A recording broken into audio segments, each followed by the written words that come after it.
Hello student, आज हम class 10th के जीव विज्ञान के फर्स्ट लेसन जिसका नाम है जीव प्रक्रम लाइफ प्रोसेस, उसका हृदय के बारे में, उसके टॉपिक हृदय के बारे में पढ़ रहे हैं हम।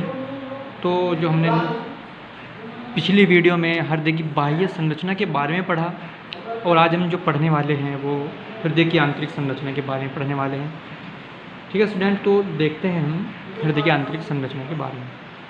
हृदय जो होता है एक खोखलांग है, मालूम है, पहले बता चुका हूँ मैं कि हृदय होता है कैसा है, खोखलांग है जो समस्त शरीर में यानी पूरे शरीर में रुधिर का स्पंदन करता है।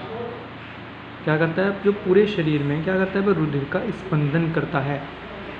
रुधिर को यानी कि स्पंदन का मतलब होता है रुधिर को पूरे शरीर में पहुँचाना। हृदय की भित्ति जो होती है हृदय पेशियों या कार्डिक मसल्स की बनी होती है। जो हृदय की भित्ति होती है हृदय पेशियों या कार्डिक मसल्स की बनी होती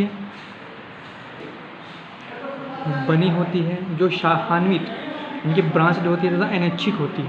जो हृदय की हृदय पेशियाँ होती हैं ये कैसी होती है? वह अनैच्छिक होती हैं, यानी कि मनुष्य की इच्छा अनुसार ये कार्य नहीं करती। ठीक है स्टूडेंट, तो अनैच्छिक पेशियों ने कहते हैं जो मनुष्य की इच्छा के अनुसार कार्य नहीं करती है, उन्हें अनैच्छिक पेशियाँ कहते हैं।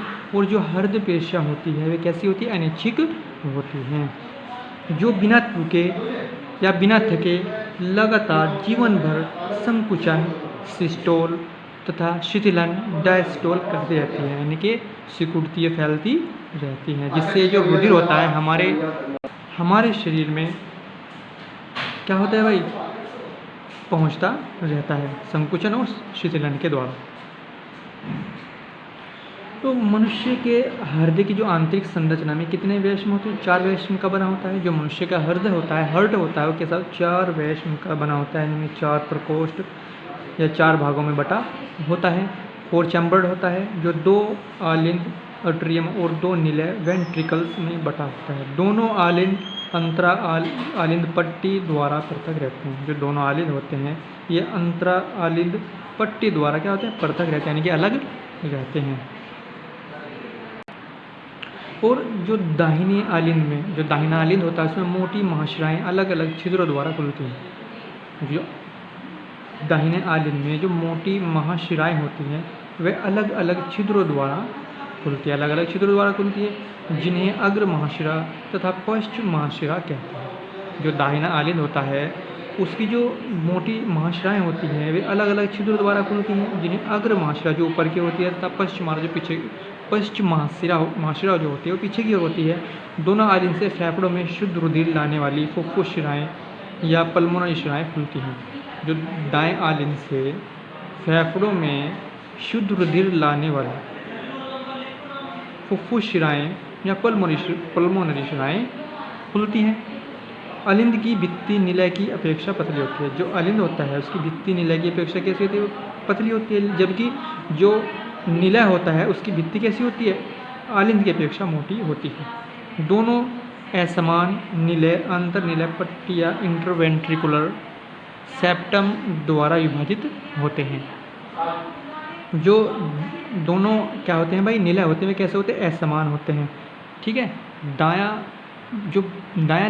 निलय होता है वह बाएं निलय की अपेक्षा क्या होता है भाई? थोड़ा बड़ा होता है। जो ये दोनों, जिस कारण ये दोनों निलय जो होते हैं असमान होते हैं।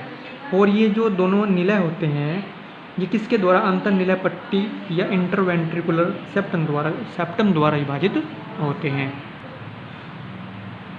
दाहिने अलिंद निलय छिद्र पर, जो दाहिना आलिंद होता है उसमें दाहिने अलिंद निलय छिद्र पर त्रिवलन कपाट ट्राइकस्पिड वाल्व तथा बाएं आलिंद निलय कपाट पर द्विवलन कपाट या बाइकस्पिड वाल्व होती है। कपाट या वाल्व हृदय रज्जुओं द्वारा निलय की भित्ति पर स्थित पेशी स्तंभों कैपिलरी मसल्स द्वारा जुड़े रहते हैं। ये रक्त को विपरीत दिशा में जाने से रोकते हैं। जो ये कपाट यानी कि वाल्व होते हैं ये क्या होते हैं? बाइकस्पिड या ट्राइकैप्सिड वाल्व जो होते हैं ये रुधिर को वापस जाने से रोकते हैं। किसमें? आलिंदों में वापस जाने से रोकते हैं। दाहिने निलय के अगले भाग के बाएं छोर से एक पल्मोनरी चाप या फुफ्फुस महाधमनी जिसमें पल्मोनरी आर्क या पल्मोनरी ओर्टा कहते हैं, निकलकर फेफड़ों को अशुद्ध रुधिर पहुंचाती है। ठीक है, जो दाहिना नीला होता है उसके अगले भाग के बाएं छोर से यानी कि बाएं तरफ से एक पल्मोनरी चाप या फुफ्फुस महाधमनी या पल्मोनरी आर्च या पल्मोनरी ओर्टा निकलकर फेफड़ों को अशुद्ध रुधिर पहुंचाती है। और नीले की गुहा में जिस स्थान से पल्मोनरी महाधमनी निकलती है वहाँ 3 अर्धचंद्र कपाट होते हैं, जो रुधिर को नीले से पल्मोनरी महाधमनी में तो जाने देते हैं परंतु उसे नीले में वापस नहीं आने देते हैं। इसी प्रकार बाएं नीले से निकलने वाले कैरोटिको चाप के उद्गम स्थान पर भी 3 अर्धचंद्र कपाट होते हैं, जो रुधिर को वापस नीले में नहीं आने देते हैं। तो स्टूडेंट, ये हृदय की आंतरिक संरचना के बारे में मैंने आपको बताया। अब हम हृदय की आंतरिक संरचना को देखेंगे कैसी होती है हृदय की आंतरिक संरचना, इंटरनल स्ट्रक्चर ऑफ हार्ट। तो स्टूडेंट, ये क्या है हृदय की आंतरिक संरचना, ये क्या है हृदय की आंतरिक संरचना। ठीक है स्टूडेंट, तो मैंने आपको बताया कि जो हृदय होता है दाहिने आलिन कैसा होता है, 4 वेशमी होते हैं, 4 चैम्बर्ड होता है। तो इसमें देखिए दायां आलिन है, दायां आलिन और बायां आलिन, ये 2 होगी, और दायां नीले और बायां नीले, यानी 4 चैम्बर्ड होता है। और जो दाहिने आलिंद होता है, जो दाहिना यानी कि दायां आलिंद होता है, मोटी महाशिराएँ अलग अलग छिद्रों से निकलती हैं, जिसे अग्र महाशिरा या पश्च महाशिरा कहते हैं। जो दाएं आलिंद से फेफड़ों में जो क्या करती है, जो दाएं आलिंद से फेफड़ों से शुद्ध रुधिर लाती है। तो जो ये अग्र महाशिरा होती है, ये क्या है दाएं आलिंद से फेफड़ों में शुद्ध रुधिर लाती है। दाएं आलिंद से फेफड़ों से शुद्ध रुधिर लाती है, जो पूरे शरीर में क्या होता है भाई पहुंचा दिया जाता है। दोनों जो हमने अब बताया स्थिति हैं, जो आपको मैंने अभी ये बताया कि जो ये क्या होती है अग्र महाशिरा होती है, क्या होती है पश्च महाशिरा होती है। जो दोनों निलय होते हैं, दायां निलय और बायां निलय, ये कैसे होते हैं भाई, ये असमान होते हैं, यानी कि छोटे बड़े होते हैं। और वेंट्रिकुलर सेप्टम द्वारा एक दूसरे से क्या होते हैं विभाजित होते हैं, बटे होते हैं, इसे बोलते हैं इंटरवेंट्रिकुलर सेप्टम। यह आंतर नीलय पट्टी द्वारा जो नीले होते हैं दोनों एक दूसरे से बटे हुए होते हैं।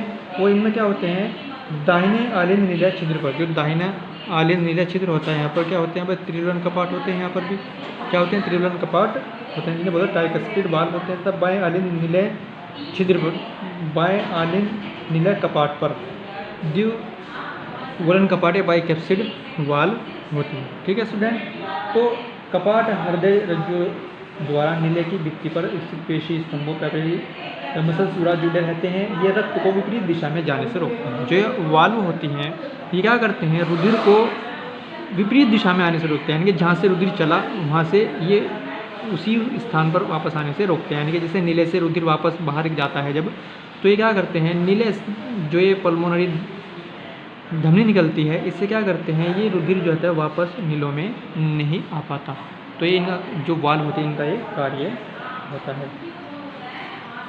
ठीक है स्टूडेंट, तो ये थी हृदय की आंतरिक संरचना व रक्त प्रवाह। आज हमने पढ़ा हृदय की आंतरिक संरचना व रक्त प्रवाह के बारे में कि आंतरिक संरचना कैसी होती है हार्ट के स्टूडेंट।